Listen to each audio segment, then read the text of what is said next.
Hi everyone, thanks for Hi. attending today. Hi Hello. Lydia. Hi Gabby, hi Alex. Alex. Hi Lydia, hi Gabby. Lydia, can I just start by saying a lovely video. This is the first thing I want to say, but there's something you said in the video that I really want to acknowledge and highlight. I loved the comment at the end of the session when you quoted Picasso and you mentioned no original ideas. I so like it, so love it, because it's so true.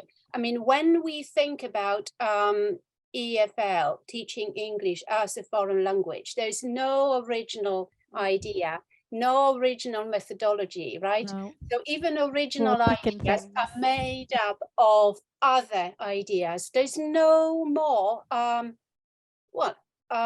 original methods and ideas, and I believe it so strongly that it always amazes me that someone may actually think otherwise. Like there's nothing else we could come up with. We can only talk about what's already there, share ideas, and just pick and choose and tweak them, right? Yeah, there's always tweaks and there's always variations on things. So even if you think, oh, I've got this amazing new idea, there's always, you know, somebody's done it differently, but you've got that idea from somewhere else. I think it is really hard to think of something original.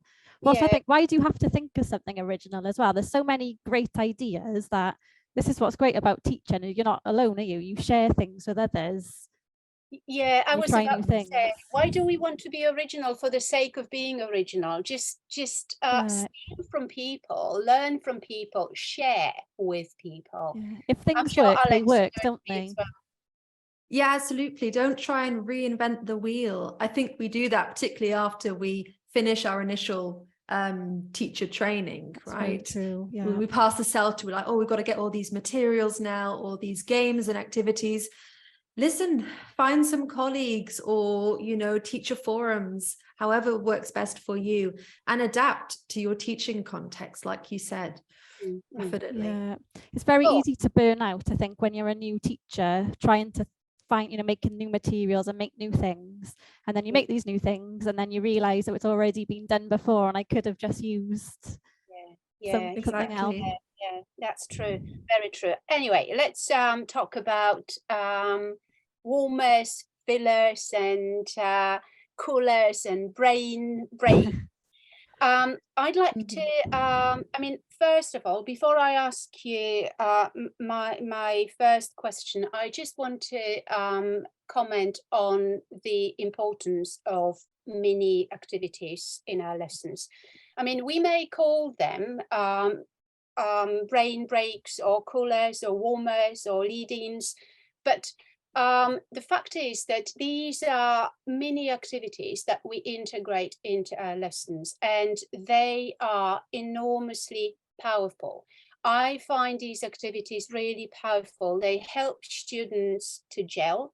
They create a very friendly environment, and I think that you just can't do away with mini activities. So teaching is not all about big activities. It's also about the little things that happen in the lesson. Yeah. So that's what I wanted to say first. But now, having said that, yeah, there is a but. Yeah, there's always a but with me, right? So having said that, and I'm a true believer in using and doing mini activities in our lessons. I do it a lot, but many teachers, very many teachers, will or may say they often raise this issue of time. So there are, you know, if you are a school teacher and your lesson is 45 minutes, 50 minutes, okay, well, let's say 60 minutes, and part of the lesson is taking, doing register, taking attendance, then when you really think about the time, teachers may say, right, okay, but you know, I have my curriculum and I need to deliver. There's no time for me to spend, you know, to plan mini activities. Also, think of the parents. Parents don't always recognize the value of mini activities. For parents who obviously kids report at home what happened in the lesson, and parents may say, well, this is wasting my money and my time. So what would you, I wonder if any of our attendees actually feel this way. And my question is, you two ladies, how would you address this question and this issue? Yeah, well, I would actually argue that without doing them, the point of doing them is to get students' attention. So maybe if you're not doing them, you're not getting students' attention, and then you're having to rely on other classroom management skills. You know, maybe they're not doing the activities that you have set them to do because they can't focus and they don't feel motivated. So actually doing these mini activities, you know, the fillers in between, they are important because you're getting their attention back and you're motivating them. So actually the time, they're not wasting time because they're helping to get them engaged. I don't know if you agree, Alex, if you feel absolutely. the same. They can build rapport. You know, if they feel more comfortable in the group, they're more likely to contribute, to volunteer to answer your questions during the main study sessions.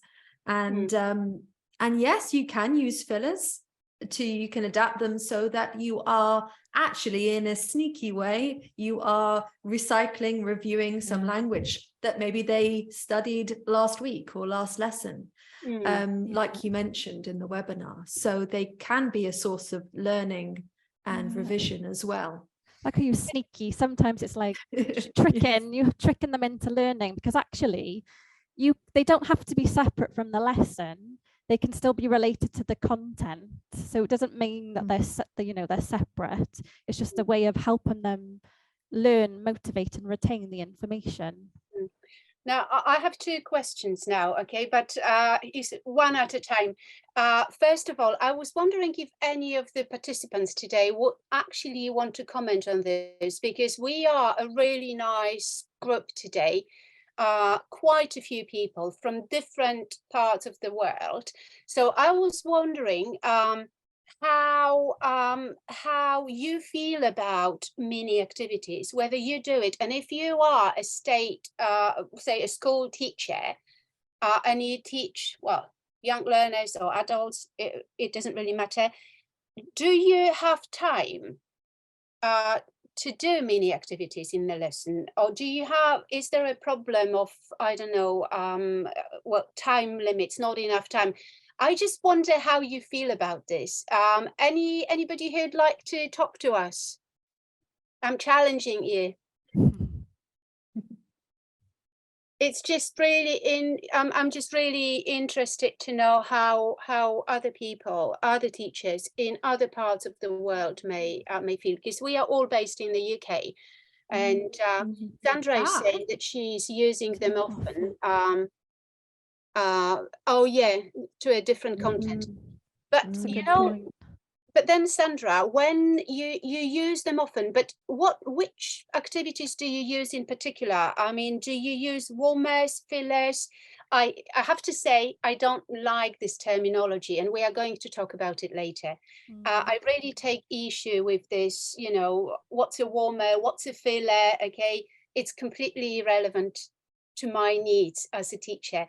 So, but I still have to ask, Sandra, which ones do you do most often?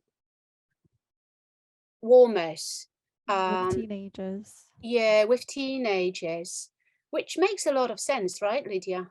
Yeah, especially after PE as well. I mean, they could have a lot of energy from PE, but also, you know, if they don't like PE, they could, you know, be feeling not motivated for the next lesson.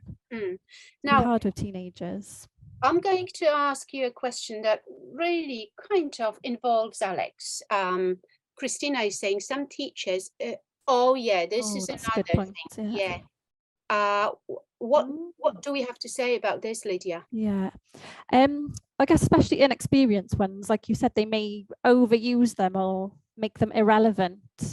to the lesson topic and just only use those. So the point of them is not just to use those, I guess, to entertain. You're using them to add relevance with the rest of the lesson. Yeah, sometimes, I don't know about you guys, but I sometimes feel when I observe teachers, for example, I sometimes feel that teachers do warmers, fillers, lead-ins and callers for the sake of doing them, only because maybe they've just come out of say teacher training course, and they've been taught that this is how a lesson should be structured. So they do a warmer, they do a lead-in, they do a filler, because they have to put a tick. Following a formula. So maybe this is how, Christina, this is how you mean that, right? Some teachers are just doing it, but they are not with the students. They just do these activities because they think they are expected to do them. Right, I understand. I think I guess from my own experience, you know, we judge how we read the classroom, don't we? And you can judge the you know, the students' emotions, if they've got lots of energy, or if they're feeling, you know, a bit more relaxed, or the class is a bit flat. So then that's what I do. I would have, you know, a list of them in my brain, and especially with fillers, I try to use them if I feel the class needs it. You know, sometimes they're not needed and then I wouldn't use them. It's completely judged on the class that day. You know, you have to adapt for each lesson. Exactly. I was just thinking that, Lydia, you've got, particularly as a new teacher, you've got your lesson plan, and maybe you've got all these nice activities that you want them to do, but it's the students who are there on the day. You know, depending on what previous lesson they've had, or the energy levels, the interactions, you go with what's happening and what's needed at the time, which might mean getting rid of a filler, or it might mean adding one to vary the pace. So can I ask my question that involves Alex? Because Please do. Yeah, Alex, you see, I'm not even asking permission, right? I ask permission and I'm not waiting for your answer. No, my question is, because Alex, you do a lot of online teaching, right? So, so my question is, how do we go about these mini activities when you teach online? Because my experience is that it's slightly more complicated. I don't know, Alex, tell us about your experience, because you teach online a lot. So yes, it's a good point. It is different. It can be different, but quite often I find you adapt materials, you make them digital, and again you kind of read the room, you read the situation as to when they're useful, when they're or not. But certainly still find, for example, showing a picture at the start of a lesson as a warmer to get, for example, showing some kind of situation, getting them to speculate about what's going on is a great way to introduce modals of speculation, for example. There are lots of apps as well out there, for example, game apps, revision apps that you can use. You know, for example, Kahoot is very popular, but there are lots of others like this as well. Kind of word scrambles, so they have to reorder sentences. What's your favorite app, Alex? I'm really curious because I know you have a lot of experience, and I wonder if maybe people want to also learn from you, because like I have to tell you, I'm going to share my favorite one, which is Wordwall. Wordwall. I really like it, and the same goes for Flippity. I don't know if people know it, but you see, this could be used for warmers and lead-ins. What is Flippity? Flippity, it's an app where Flippity is one of my Bernadette agrees. It's one of It's one of their favorites as well. Yeah, and I'm sure, Bernadette, you agree that, you know, Flippity is brilliant for many activities, because it's, what is it? What is it, Bernadette? Did you want to tell us? Because they've just, they've asked me to tell them what Flippity is. And Could we get Bernadette maybe to yeah, unmute and Bernadette, did you explain? want to tell us about Flippity? Do you have the courage to talk to us? Some people feel shy sometimes. Okay, Yes, yes. I'll unmute you. So what's Flippity? Okay, Flippity is web-based, and the reason why I like it is that it is based on Google Forms. Is that form? No, Google Spreadsheet. Yeah. It's Google Spreadsheet. So you can create your own materials, and because it is spreadsheet based, you can easily copy all the material, all the words, for example, that you typed in, and you can turn them into various activities from, I don't know, Jeopardy to tic-tac-toe. So lots of possibilities. And Bernadette, can I just ask you one more question? Like, when you use Flippity, when do you use it most of the time? Do you use it to create like full-blown activities, or do you use it for mini activities? Both. Mm-hmm. I use it for both. I think it is good for a quick review, but for example, I used it as a full-blown activity when I wanted to teach an extensive list of adjectives to describe people. Mm-hmm. And then I could recycle the same list and use in various ways. And I build it into a lesson, combining with a video and yeah, and the good thing is, as you said, because it's Google Spreadsheet, you can edit activities, right? So even when you publish them, you can still go back and edit. You can tweak your own activities for another group of students, maybe. Exactly. And you can also share the link, and students can practice at home. So that's Flippity. Thank you, Bernadette. You're welcome. Thank you. So it's like, because you could use it online and in the classroom as well, I guess. It's nice. And in the classroom as well, yeah. I have a quick question for Alex though, with regards with the online. Just how do you ever do activities where they're moving, but then they're doing it in, you know, their kitchen or wherever they are? Not so much, but I think it's possible. I haven't taught online so much younger learners, but I think if you are teaching younger learners, they do need that kind of engagement. Don't make it complicated, right? Don't make it complicated with lots of instructions or that they have to go far away. But that kind of the physicality, I think would be important for younger learners. I was just thinking about some more I do. In some ways, I'm quite old-fashioned. I really like, for example, students to be able to do board games. So I've adapted some, made online versions to practice different language they need to do, like, you know, whether it be phrasal verbs or conditionals. Oh, we have another comment as well. Oh, about younger learners as well. I often use physical activities that they show yes and guess the word. Yeah. But is this online or is it face-to-face, Elena? Because you see that would also be interesting, right? Like physical, that was your question, right, Lydia? Like how much of the online? Yeah. How do you then put it to an online world?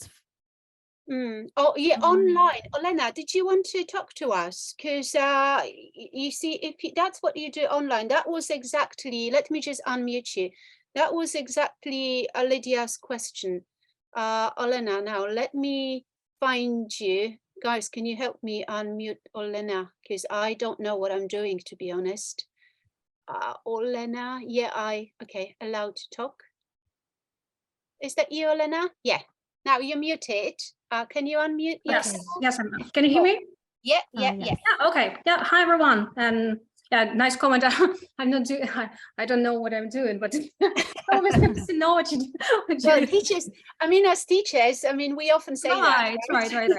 Right. So, well, what I meant by yeah, with young learners especially, and sometimes teenagers, you know, it also can engage them, involve really well. Well, when we learn some vocabulary that is possible to show or to mimic somehow, then just to have this, you know, brain switcher, I ask them to play.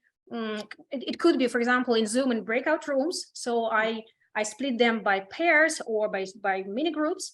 And so the task is so one partner shows or mimics an action, for example, I don't know, housework, right? And another one has to guess the words. And so they can get points and everything. So so they actually use the whole room, right? So they have to stand up, they have to... Right.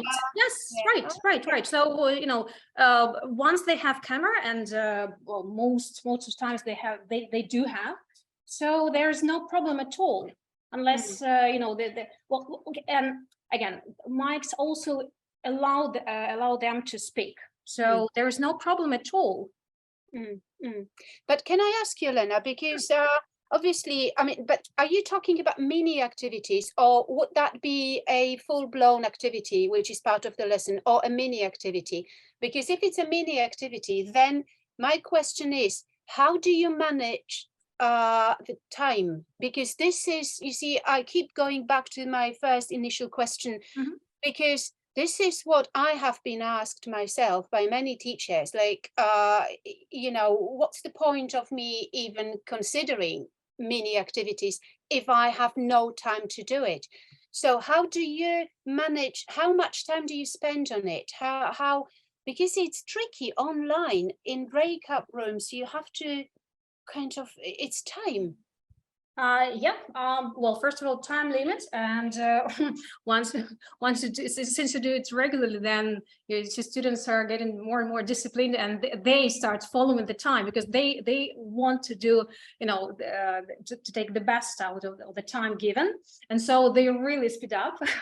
Well, when I do that, for example, that's a good activity for warming up. Once we need, for example, to refresh the vocabulary that had been learned in the previous lesson, for example, again, household, right? And so we start the lesson just you know, 4 minutes. That's really enough. Like 10 words for 4 minutes. And when they work in pairs, you know, for 4 minutes you can really review all these words twice. So, and you know, you just you know, kill 2 animals with one shirt.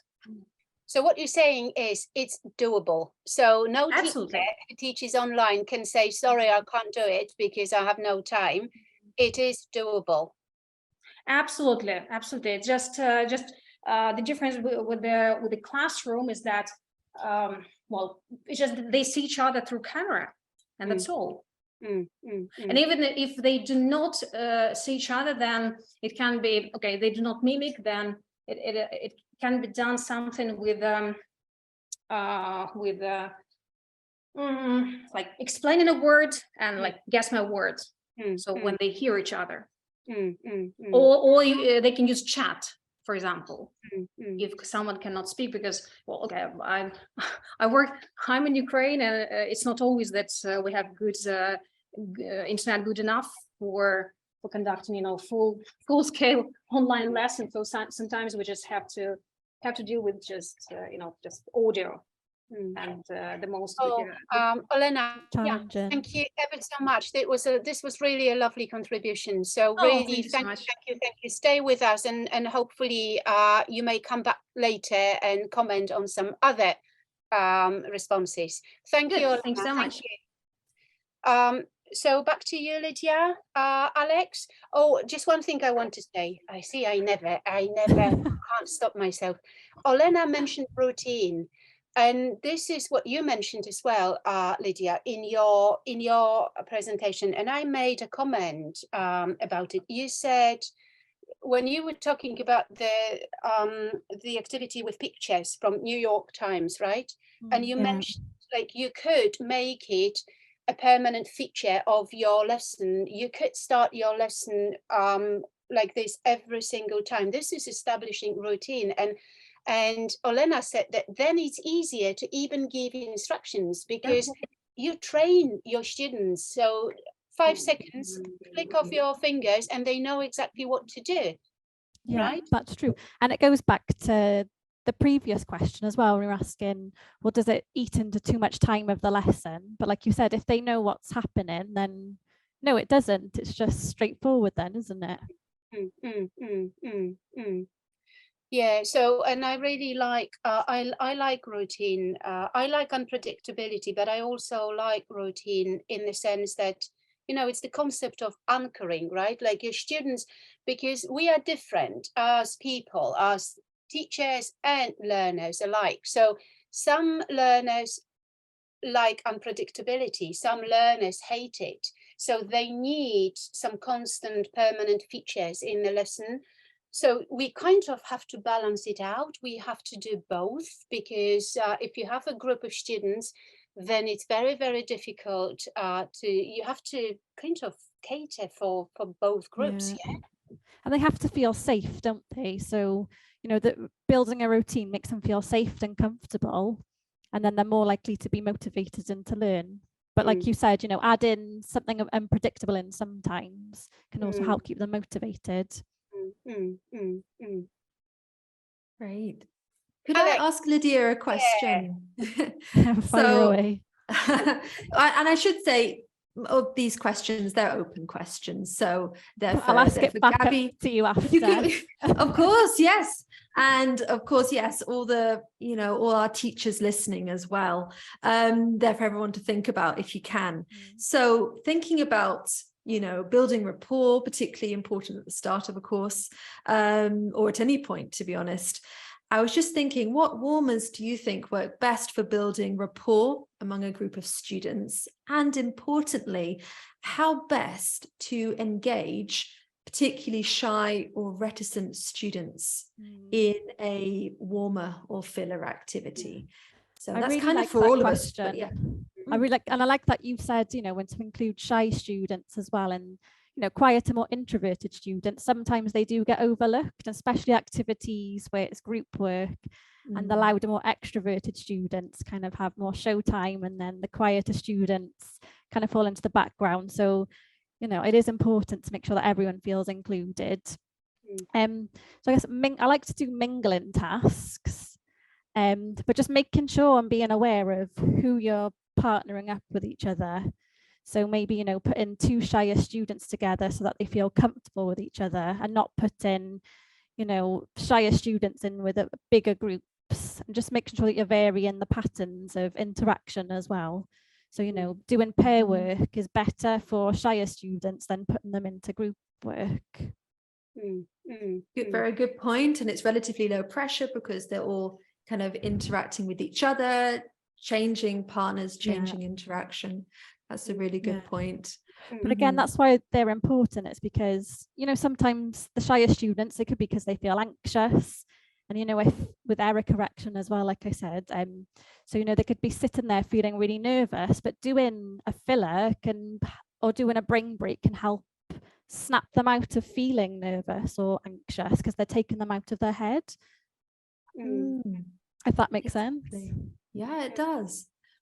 Yeah, I was thinking actually about brain breaks. When do you think, I guess of course you're going through the lesson. When do you think a really good time to introduce a brain break? When do you think, you know, you're observing your students and you think, okay, they need a reset here. They need a refresh. Oh, that's a brilliant question, actually. It's a lovely question. Yeah. Well, so yeah, like I said, the brain breaks, they don't have to be connected to the lesson, and they can be a lot shorter and snappier.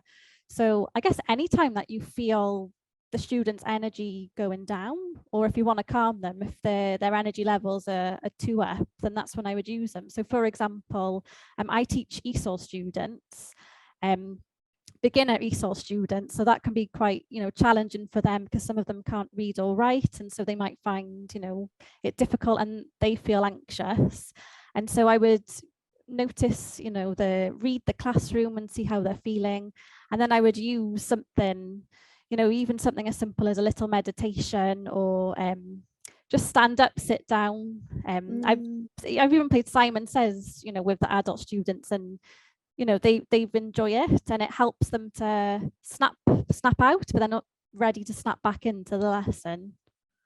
Those are some great examples. I was also thinking, again, if you're feeling like, you know, anxiety in the classroom, I was thinking for when I've done exam preparation classes, particularly with young learners, just a little bit of quiet time, some meditation, maybe even some quiet music, a little bit before a mock exam, or like a practice test. That's such a good idea. Yeah, that can really feel the difference, and they feel you can feel the anxiety go right down. Yeah, it's helping them to stop having, you know, a brain block then, isn't it? You're helping to open their mind to be able to do the exam.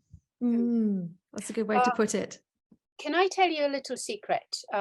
Not sure if I should be saying this, but I may come across as a useless, hopeless teacher. But I never do. I mean, I love brain breaks or fillers. To be honest, I don't really differentiate between these two. As I said earlier, I don't like the terminology. I like to put all these activities in one bag and just say mini activities that serve really the same or two different purposes, right? To review, well, three, to personalize, to do revision, and to help students reflect, but also to get them to reset that, you know, the idea of defocusing. I think it's very, very important, but I wouldn't really call them, okay, a warmer, a lead-in, a cooler, or whatnot. For me, I love what you refer to as fillers and brain breaks. So mini activities, very short activities that you do throughout your lesson. So not at the beginning, not at the end, but throughout the lesson. And I do quite a lot of them, but they are never really kind of designed or planned activities. They are, most of the time, my fillers are very impromptu. So again, so you are with your students, you kind of know that this is the moment when they have to defocus, right? And I always make it a personalized activity. So it's always about the students and what they want to share with me about themselves. Maybe it's easier for me because I teach adults. Maybe it works differently with kids. Maybe you need more structure. But with me, it's just the moment when I feel that, okay, now is the time to actually ask them what they had for dinner last night. Now is the time to ask them whether they watched the news last night. And then we have a little discussion, right? I don't know, 2 minutes, and then, okay, guys, let's go back to our activity. So I never plan fillers. I never plan brain breaks, and I never plan warmers and coolers. A cooler and a warmer for me are revision activities, and I would never use a warmer that's not related to the lesson. So through the warmer, through the lead-in, through the cooler, I get students to review materials and to make connections to previous lessons. I just, so it's kind of, it's very holistic, right? So it's not like they are separate activities. A warmer is always a chit chat, waiting for latecomers. Your opportunity to ask me questions about what we studied yesterday or last week. So anything, maybe looking at homework. So this is a warmer to me. And then a cooler, on the other hand, is what have you learned today? I mean, that's the question that I always ask, always, you know. Reflective. Always. There's no way I can leave the classroom without first asking, what have we learned today? And you could, and I always make it very specific. I ask them different things in each lesson. Like say on Monday, I could ask, what was the one thing that you didn't know and you now know? On Tuesday, I can ask, okay, now what have we learned? Reflect and tell me what was the thing that you knew already. So it's kind of this unpredictability element, and then they, you put students in small groups and they share their ideas. Did you say you do that with adult learners? I actually think that works nicely with that as well. Do you think, sorry, I have a question for you, back at you, Gabby. Do you think it's important then so they're discussing, but do you also think it's important for learners to leave, feeling like motivated, maybe like end with something that makes them feel good when they leave? But what do you think makes students feel good? Because again, this is my perception of what makes students feel good. And what makes students feel good is when they go home, knowing that they've learned this and this. Now, mind you, very often I end my lessons with a little competition. So I kind of, put students into groups, and then 2 people go up to their board and they have to write, they have 1 minute and they just have to write all the words that they've learned in the lesson. And it's very difficult sometimes because it's difficult to remember what happened. Now, the reason why I do it is for students to actually see what they've learned and to then go back to their notebooks and say, oh, okay, so I don't know this and this and this. I've only learned this. This is very little for the lesson. So you kind of make them feel happy by showing them what they haven't learned. It's reverse thinking. I don't know, because it does help to motivate them for the next. Show me, like, if you make me see that I just spent 1 hour with you and I can only recall 2 words, it means that I have to work harder and I have to look at my notes again. So I don't know. I don't know if I'm doing it right or wrong, but that's how I do it. It's always a revision at the end and an opportunity to ask questions. And students are happy. Sorry, Gabby, we've got some messages in the chat. Yes. So someone sorry. So I can see here, Badilla, she's just said that it doesn't matter what we call them as long as we use them. So actually, does it matter if they're called mini activities or warmers? As long as we have the feeling and that we know at the right moment to use them, surely that's the most important thing. And effective and at the right moment. I think that's a really good point. And then Olena, going back, I think, to what we call brain breaks, Gabby, okay? Or what we can call brain breaks. She says, possibly these are a good idea when students are stuck or struggling with some difficult grammar. After that, students find it much easier.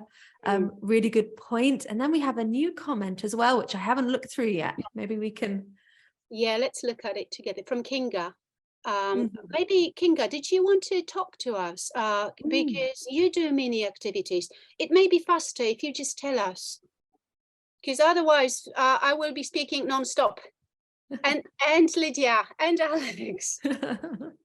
Well, I don't know if anybody can hear me. Yeah, hello. I am not really prepared to speak, but I do teach adults, and my lessons are twice 45 minutes at one go.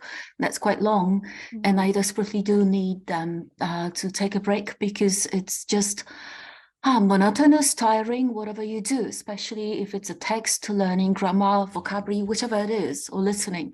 They focus, they are tired. It's like 3 in the afternoon, so they are hungry, 8 in the morning, so they are sleepy.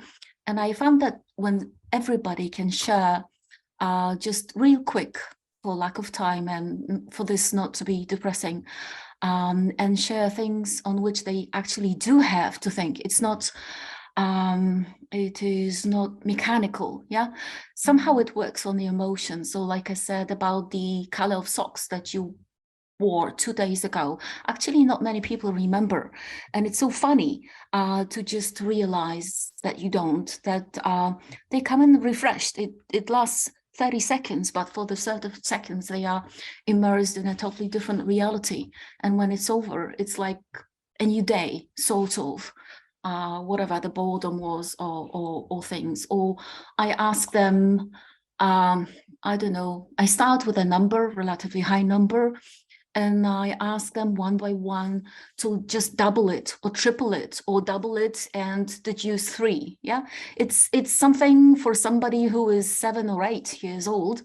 But when you're tired, you get lost quite a lot. And that's funny to see, just the proof of the fact that we are tired, and we can be, yeah, to be more at peace and with yourself, and But see that it's can not just you who is tired. sorry to interrupt, Kinga, but I can see that you highly personalize your mini activities, which is lovely. I don't know. I have. Yeah, I mean, what you said, your activity, you know, asking about socks and the color of, you know, the socks that they wore 2 days earlier. Like, I believe that students really want to talk about themselves. They don't want course materials very often. They want to share what they had for dinner, yes, and what color socks they were wearing. So it's the best teaching material out there, our students. Yeah, it's a nice way to build rapport, isn't it, as well? Because it's, you know, it's a bit silly. What color were your socks 2 days ago? It probably makes the students giggle thinking about, you know, their socks. Thank you, Kinga. This was really, thank you ever so much. This was so nice. Lovely ideas. Thank you. Thank you. Now, I think Anna also has, this is an interesting comment. There is a right or wrong. There are things that work with some groups, as long as we take some time to reflect on what we did and why it worked. Oh, Anna, now don't get me started. You just used the word reflect, and I absolutely love the word reflect. Anna, did you want to talk? Hello. Hi, Anna. I was not expecting to talk, but this is something that I've learned throughout the years that I have been teaching, that we really need to know our groups and what works with a particular group and what doesn't. And what is important is that we take some time to reflect on what we did and why it worked and why not, and try to adjust as we go along. That's it. And it's very important, yes, to build that rapport that we've been talking about, so that we can learn our groups and our students a little bit better and adjust the best as we can. Anna, can I ask you a question? Because you're already here. So do you actually do warmers, lead-ins, fillers? Do you do mini activities in your lesson? And if you do, then like, do you do them religiously in every single lesson? How do you go about? No, I don't do them as part of a routine, let's say. And I tend not to say this is a warmer, this is a filler. So I just have these mini activities that whenever either I have the time or when I feel that they need some different type of activity, I just have this sort of you have them ready just in case. And a sort of this box of treasures that I know that I can have some ideas and some activities that, as you said, I've used before, or some colleague has talked and said, well, I've used this and it worked, and I try to use when I feel that they need something different, or something to change the pace or something. Yeah. But I tend not to give a particular name to the activity. I tend to use this idea of a mini activity. Yes. Yeah, so thank you. Welcome to the club. Because that's how I feel about it. Yes. I have another question about I don't know for Anna or for anyone to answer. When you said a feeling, because I noticed Gabby, you said as well, you know, you get that feeling where you need to do something to change. Do you think that's something that just comes naturally, or can any teacher do it? Can you like teach teachers to do it, or is it just a natural thing that you have? I can't answer this question, but I think someone else should, because I feel very strongly. Anna, do you want to answer Lydia's question? If you don't, it's fine. Just say no, sorry, I'll pass. Well, I think that it depends, really. It depends on, I've seen some colleagues of mine that seem to have this natural feeling. In my particular case, it's something that I've learned through experience. And how did you learn? Well, when I was faced with some situations when I didn't know what to do, and then I confided with some colleagues, and we talked and we shared experiences, and that's it. And I think that I've learned, and I'm still learning a lot throughout the years. Anna, I love, sorry to interrupt, I love what you've just said, because many of us, including myself, I'm guilty of this kind of thinking, but many teachers believe that we have a special gift. So many teachers believe that we are godlike, like, you know, to be a teacher, it's a vocation, and to be a teacher, you need a gift. Okay, it helps when you have the gift, right? But teaching is also something that you learn how to do. So, but not many people, not many teachers will actually say this. And you've just admitted that your feeling, you've learned when to do this. So it's not like you are special, like I'm someone special, I'm unique, right? We are teachers and we learn this. We may have the gift, but we still have to learn. Teaching, you can learn how to teach. So thank you for this, Anna. Thank you. Thank you for this opportunity. Yeah. So where are we now? I have multiple questions, but we only have about 10 minutes. So I wonder if maybe I can share an activity with you very quickly. And this is, believe me, this is my last contribution, okay? And then other people can speak, but I just have to share this activity because I found it somewhere a couple of weeks ago and I loved it. It's not exactly for me because I don't take register, I don't take attendance, I don't do register, but maybe many of the teachers attending today do. It's this guy who has just published a book, and it's a book with warmers and fillers and mini activities, and he has this activity whereby when you do register, instead of just calling out the name of the student, you say, okay, you say the name, but then you ask a personalized question. So for example, imagine that I'm doing register now and I'm taking attendance. Lydia, let me just, okay, how did you get home yesterday? You only have 30 seconds to answer. Oh, by train. Oh, okay. Thank you, Lydia. Means you in class. Alex, did you have soup for dinner yesterday? No, I didn't. Yeah. So you see, so I loved this idea. I loved the simplicity of it. You know, imagine, obviously, you know your students, you know what questions you can ask. And look how much language students are also practicing. Short questions, maybe like, and each question is just unpredictable, right? I really fell in love with this idea. I love the simplicity. Yeah, that's nice. I guess as well, could you get the student, so the student who you've just marked on the register, they could ask the next question. So then the students are asking questions as well. Maybe like a variation. Yeah, I'm actually going to tweak this, you see, so I'm stealing this idea. I'm just trying to think of when and how to use it, but I'm definitely stealing the idea. And I'm gonna, Alex, do you have a Yes. favourite say mini activity, warmer, brain break, whatever you want to call them? Do you have a favourite that you like to use? I have to say it depends on the age of the students, but when it comes to young learners, kind of as a either as a warmer or a filler, I love a good board race. You know, you have two teams, you've got the board, you've got some music. As long as you keep the classroom management good, everyone knows the rules.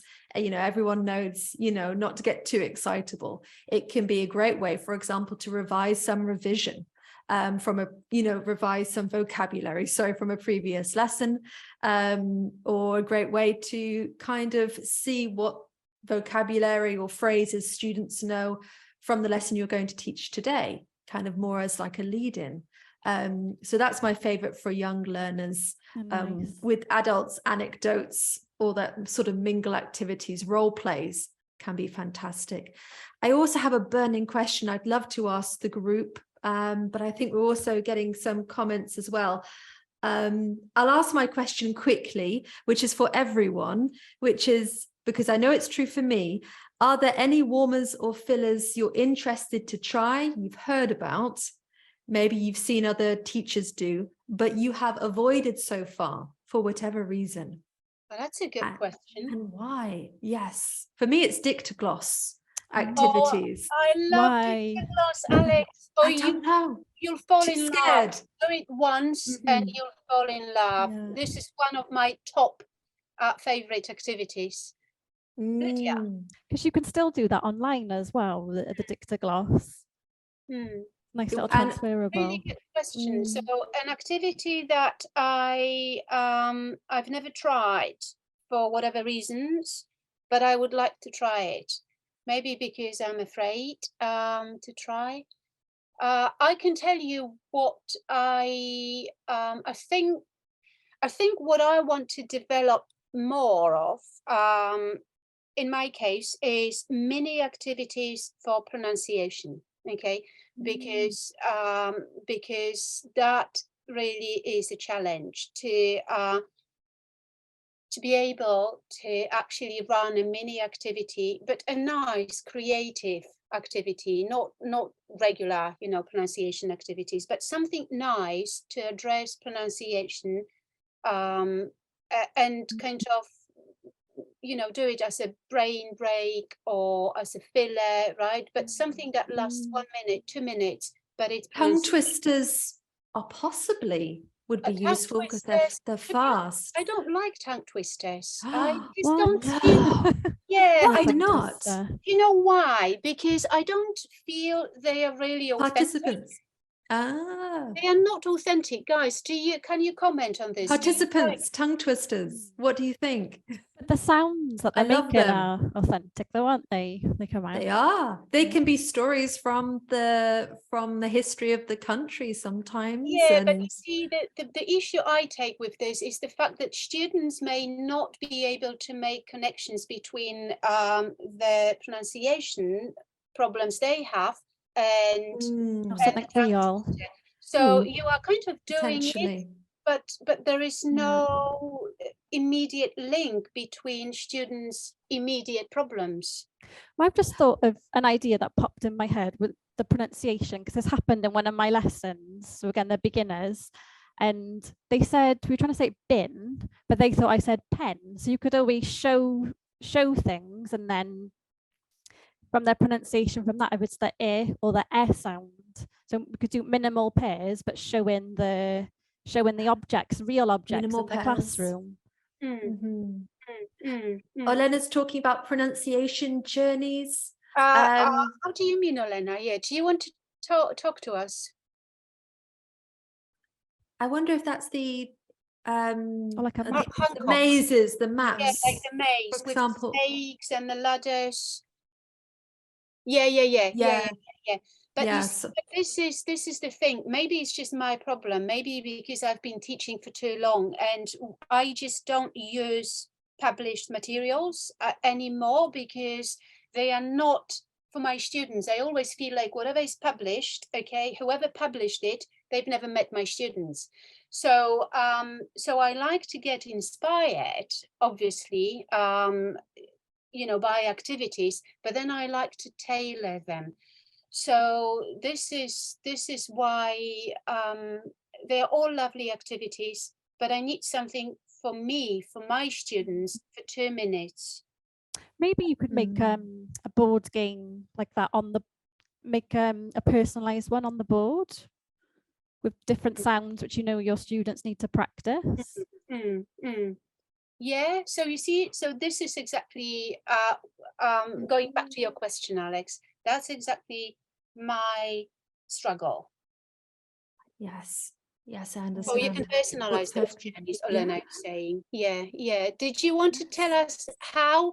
And this is how we are going to finish this session, because Olena, do you want to, or do you want to pass?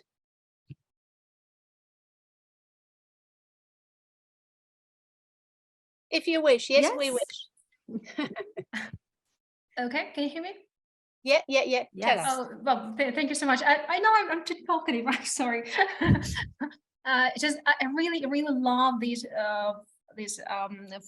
phony pronunciation activities, and for me, with any students, both with young learners and with teenagers and with the adult students, it works perfectly once they discover that the pronunciation really matters, and that do not always pronounce, for example, the last consonants correctly.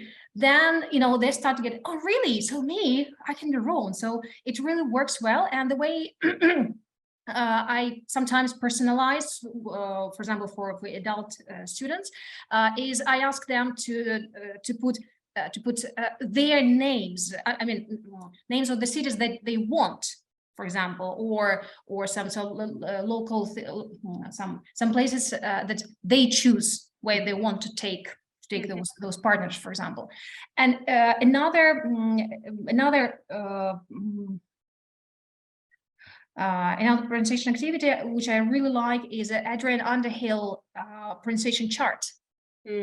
So when we can, you know, can pick up some some favorite or most challenging sounds and work on them the way he does that, you know, with all the mimicking and with a really perfect way. So you've just inspired me, Olena, by the way. I've just had a brainwave. You see, this is why people meet, and that's why we talk. You've just gave me an idea that perhaps students, for my filler for pronunciation, what I could do is I could just take 2 or 3 words from the lesson and put it on the board and get students to identify difficult sounds. So they could actually be the teachers and you know, kind of teaching each other. So they have to identify the difficult sounds, the tricky sounds. God knows what they may come up with, but you see, this is how you can personalize it. Yeah, beautiful. Beautiful. But it was you've just inspired me. I don't know what you said that this idea came to my mind. So thank you, Olena. My pleasure. Thank you. Thank you very so much for your time. Lydia, I think it's time to wrap it up. Oh my God, it was so lovely. Already, yeah.